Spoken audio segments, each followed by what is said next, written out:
આગળ વાત કરીએ તો ગુજરાતમાં દિગ્ગજ નેતાઓ આજે ગુજરાતના પ્રવાસે છે ત્યારે વડાપ્રધાન નરેન્દ્ર મોદી અને રાહુલ ગાંધી ગુજરાતના પ્રવાસે છે।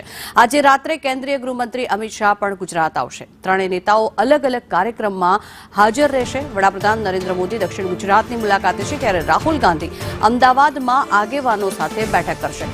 આવતીકાલે અમિત શાહ અલગ અલગ કાર્યક્રમોમાં પોતાની હાજરી આપશે। મહત્વનું છે કે બંને નેતાઓ ગુજરાતની મુલાકાતે છે ત્યારે આજે રાત્રે કેન્દ્રીય ગૃહમંત્રી અમિત શાહ પણ ગુજરાત ખાતે આવી રહ્યા છે અને અલગ અલગ જે બેઠકો છે એ બેઠકમાં પોતાની હાજરી તેઓ આપશે અને આ ત્રણેય નેતાઓ અલગ અલગ કાર્યક્રમોમાં હાજર રહેશે, જેને લઈને તડામાર તૈયારીઓ પણ કરવામાં આવી છે। વડાપ્રધાન નરેન્દ્ર મોદીની જે મુલાકાત છે તેને લઈને રંગરોગાન કરવામાં આવ્યા છે, સાથે જ તેઓ જ્યાં રોકાવાના છે તે જગ્યા પર પણ ખાસ રંગરોગાન કરીને તેને મેન્ટેન કરવામાં આવ્યું છે। સાથે જ અમિત શાહ જે છે તે આવતીકાલે અનેક જે બેઠકો છે તેમાં હાજરી આપશે અને સાથે જ રાહુલ ગાંધી જે તેમના કોંગ્રેસી નેતાઓની સાથે બેઠક કરશે।